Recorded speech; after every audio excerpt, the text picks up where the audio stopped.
اللہ تعالیٰ کے اور بھی پیارے پیارے نام ہیں. ایک نام ہے حنان اور ایک نام ہے منان.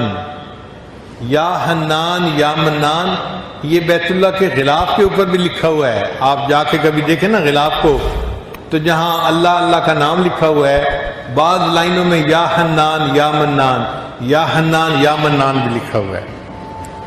منان کہتے ہیں ایسا دینے والا کہ بندے کو مانگنے سے پہلے دے دے.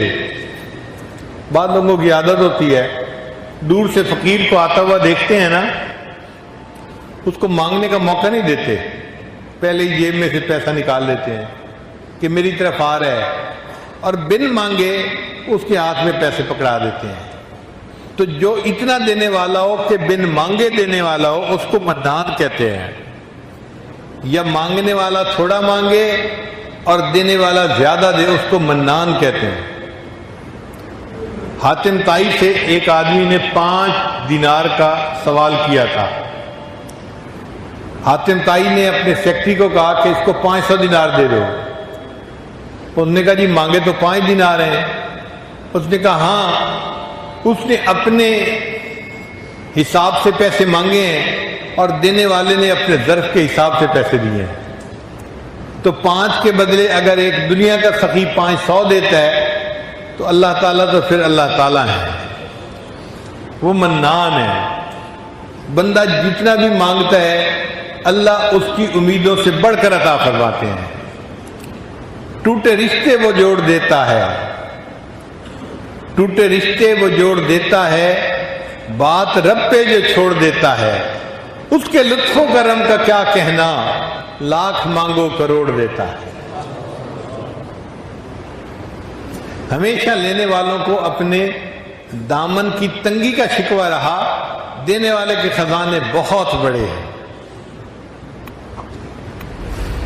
بن مانگے دیا اور اتنا دیا، اتنی تو میری اوقات نہ تھی.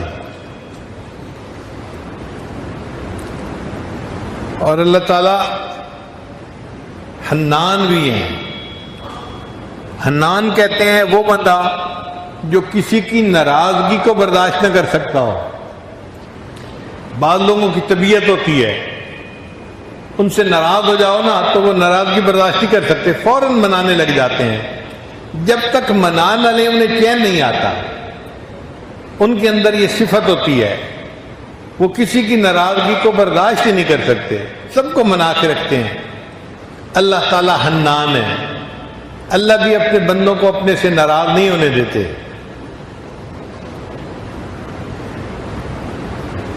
حالانکہ آداب شاہانہ کا تقاضا تو یہ تھا کہ اگر کوئی اللہ کے در سے پیٹھ پھیر کے جاتا، اللہ اس کو پیچھے سے اس کی پیٹھ میں ایک لات بھی لگوا دیتے اور فرماتے او مردود دفع ہو، میرے در سے جا رہا ہے، آج کے بعد یہ در تیرے لیے کبھی نہیں کھلے گا.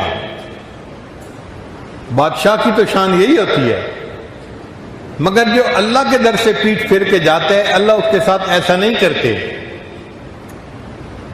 قرآن مجید میں اللہ فرماتے ہیں یا ایھا الانسان ما غرک بربک الکریم، اے انسان تجھے تیرے کریم پروردگار سے کس چیز نے دھوکے میں ڈال دیا؟ تو اپنے رب سے کیوں روٹھ کے جا رہا ہے، کیوں ناراض ہو کے جا رہا ہے؟ اللہ تعالیٰ جو احکم الحاکمین ہے اپنے روٹھے ہوئے بندے کو مناتے ہیں.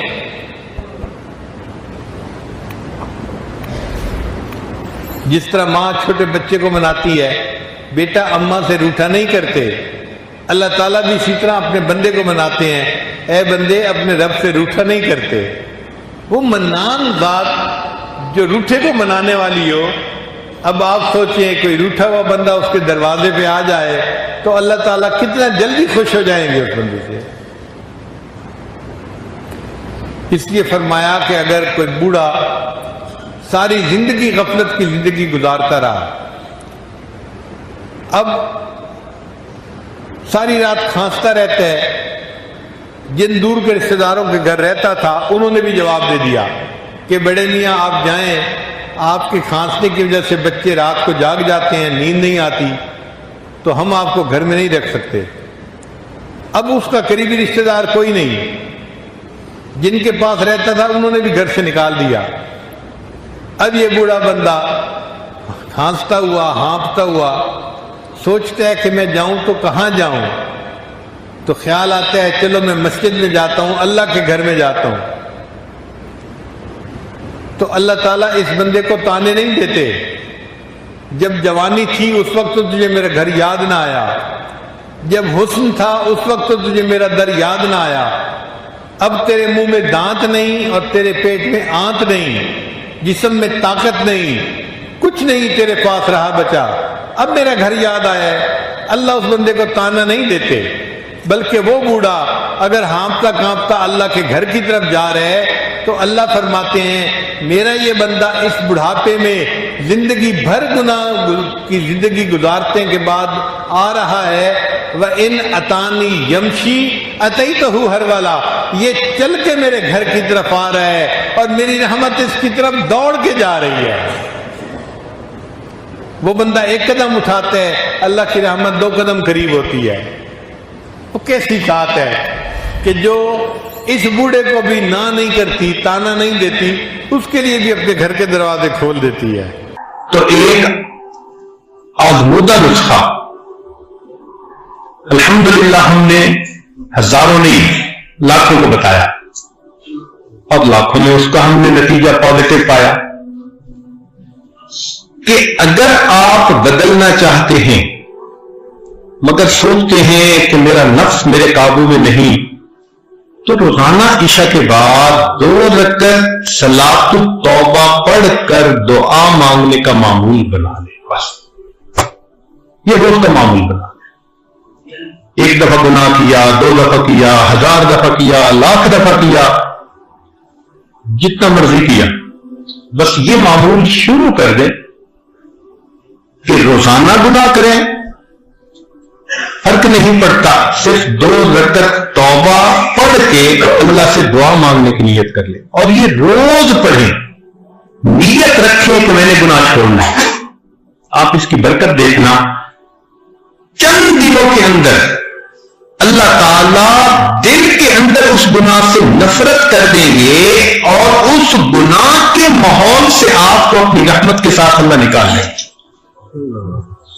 جو لوگ کہتے تھے نا کہ ہم قسم کھا سکتے تھے کہ ہم اس گناہ کو نہیں چھوڑیں گے, اللہ نے 2 رکعت اس معمول کو بنانے پر اس گناہ سے بھی جان چھڑوا دی. حتیٰ کہ یورپ کے ماحول میں بعض شرابی کہنے لگے کہ ہم چھوڑنا چاہتے ہیں لیکن یہ زندگی کا اب حصہ بن گئی ہے, ہم چھوڑ نہیں سکتے. ہم نے کہا 2 رکعت نفل پڑھنا شروع کر دو.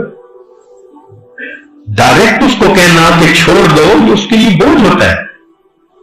آپ اس کو کوئی ڈویبل چیز بتائیں جو وہ کر سکتا. ہم نے کہا بھائی ہم تو آپ کو یہ کہہ رہے ہیں کہ 2 رکعت نفل روزانہ باقاعدگی سے پڑھو, توبہ کی نیت سے پڑھو اور روز دعا مانگو, بس اتنا کام کر لو. اس کو کہ یہ تو میں ساتھ کر لوں گا. اب شراب بھی پی رہا ہے, توبہ کے نفل بھی پڑھ رہا ہے, شراب بھی پی رہا ہے, توبہ کے نفل بھی پڑھ رہا ہے, مگر یہ چیز زیادہ وقت چل نہ سکی. کچھ ہی عرصے کے بعد اللہ نے دل آخر اس کو توبہ کی توفیق عطا فرما دی. ہمارے پاس کئی نوجوان آئے, حضرت ایک لڑکی کے ساتھ ایسا تعلق بن گیا ہے کہ میں اس کے بغیر نہیں رہ سکتا, اور شرعی تعلق بھی نہیں, غلط تعلق ہے. بھائی نفل پڑھو. حضرت میں نفل تو پڑھوں گا, تعلق نہیں چھوڑتا. ہم نے کہا اپنے تعلق چھوڑنے والی تو بات ہی نہیں کی. ہم نے تو سننے کے بعد کہ آپ اس تعلق میں گرفتار ہیں, آپ ایک دوائی دی ہے, بس آپ اس کو استعمال کریں, پھر اس کی جو تاثیر ہوگی وہ آنکھوں سے دیکھنا. الحمدللہ کہ چند ہی دنوں میں یہ 2 رکعت صلاۃ التوبہ جو بندہ پڑھ لیتا ہے, اللہ اس کی برکت سے دل کی دنیا کو بدل کر. تو جو نوجوان یہ سوچے کہ میں گناہ کرتا ہوں چھوڑ نہیں سکتا, تو بھائی وہ یہ سوچے کہ میں نہیں چھوڑ سکتا, میرے پروردگار تو مجھ سے چھڑوا سکتا ہے نا. تو اگر اللہ تعالی ہم سے چھڑوا سکتے ہیں تو ہم 2 رکعت نفل تو شروع کر دینا، پھر اس 2 رکعت کی برکت دیکھنا، مانگے اللہ سے۔ بھلے شروع میں لگے کہ میں دکھاوا کر رہا ہوں، ریاکاری کر رہا ہوں، چھوڑنے کا تو اندر ارادہ نہیں، اور پیر صاحب کو خوش کرنے کے لیے میں نے ہاں کر دیا تھا، بالکل فکر نہ کریں، کرنا شروع کر دیں۔ نماز ہے، ان الصلاۃ تنہی عن الفحشاء والمنکر، قرآن مجید کی مہر لگی ہوئی ہے اس کے، آپ عمل کر کے تو دیکھیں اس سے۔ تو اللہ رب العزت بالآخر بندے کے دل میں گناہوں سے نفرت ڈال دے، اور جب اللہ تعالیٰ کی مہربانی ہو جاتی ہے پھر اللہ تعالیٰ گناہوں کو بھی نیکیوں میں تبدیل فرما دیتے ہیں۔ تو بھائی پڑھنے کی بات بھی سن لیجئے۔ در منصور میں حضرت بریدہ رضی اللہ تعالی عنہ روایت کرتے ہیں کہ 10 کلمات پڑھنے والے کے لیے اللہ کافی ہو جاتے ہیں۔ 10 کلمات ایسے ہیں، 10 فکرے، 10 باتیں کہ جو بندہ ان کو روزانہ پڑھے اس کے لیے اللہ کافی ہو جاتے ہیں۔ ان میں سے 5 فکرے دنیا سے متعلق اور 5 فکرے، ان 10 فکروں کو یاد کر لیں، ایک فکرہ بھی روز یاد کریں تو 10 دن میں حدیث پاک یاد ہو جائے گی، اور اس کو اپنی دعاؤں کا حصہ بنا لیں۔ جب آپ اس کو پڑھیں گے تو اللہ تعالیٰ آپ کے کاموں میں آپ کی کفایت فرمائیں گے۔ پہلا فکرہ فرمایا، حسبی اللہ لدینی، میرے دین کے لیے میرا اللہ کافی ہے، یعنی دین میں کوئی فتنہ اور فساد نہ آ جائے۔ دین میں فتنے 2 طرح سے آتے ہیں، ایک شبہات کی وجہ سے اور ایک شہوات کی وجہ سے۔ تو اللہ تعالی ہمیں ان دونوں فتنوں سے محفوظ فرمائے، ہمارا دین سلامت رہے۔ تو پہلا فکرہ حسبی اللہ لدینی۔ دوسرا فکرہ حسبی اللہ لما اہمنی، میرا اللہ کافی ہے ہر اس چیز کے لیے جو مجھے پریشان کرتی ہے۔